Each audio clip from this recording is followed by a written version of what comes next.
其實大部分人唔係真係咁中意錢嘅啫。嗱，我上網我做啲調查，何謂一份好工？所講嘅條件都係同錢係冇關嘅。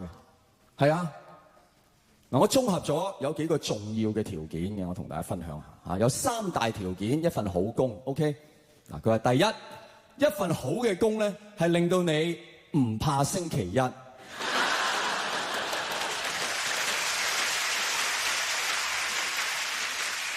好多人係唔明㗎，唔返工嗰啲星期一做咩？有咩咁得人驚？啲 lift 會冧啊！啊！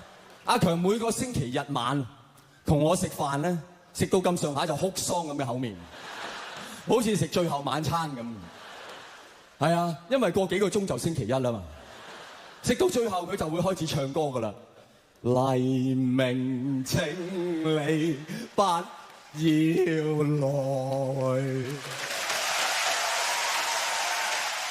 就讓12點1到發生2重意外，全公司執晒笠，全香港冇電到，淨係出糧沒有異常。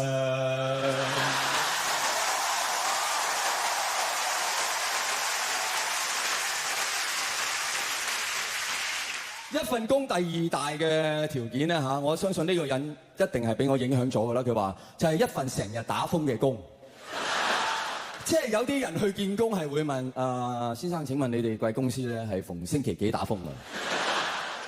即係我相信人類係唯一中意打風嘅生物嚟嘅。啊，有啲人話上帝已死，好明顯係俾人類激死嘅。人類咁邪惡，我要整個風球去教訓下佢哋。8號風球。仲係星期一，哇！感謝主，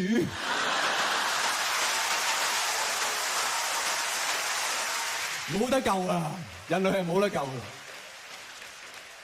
而第3大條件，哇！呢個我真係覺得真係令我豁然真係開朗啊！睇到佢真係，佢話一份最好嘅工咧，就係一份唔使見都一定請嘅工。咩意思？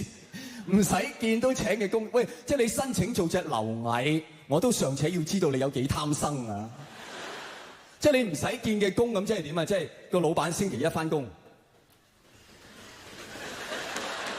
你係我返緊工，係啊？咁你喂，你問嘢啊？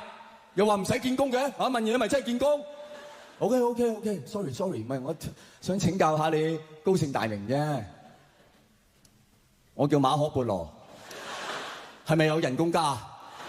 唔係啊嘛，唔係你理得我姓咩啫？是但啦，搵食啫，是但啦。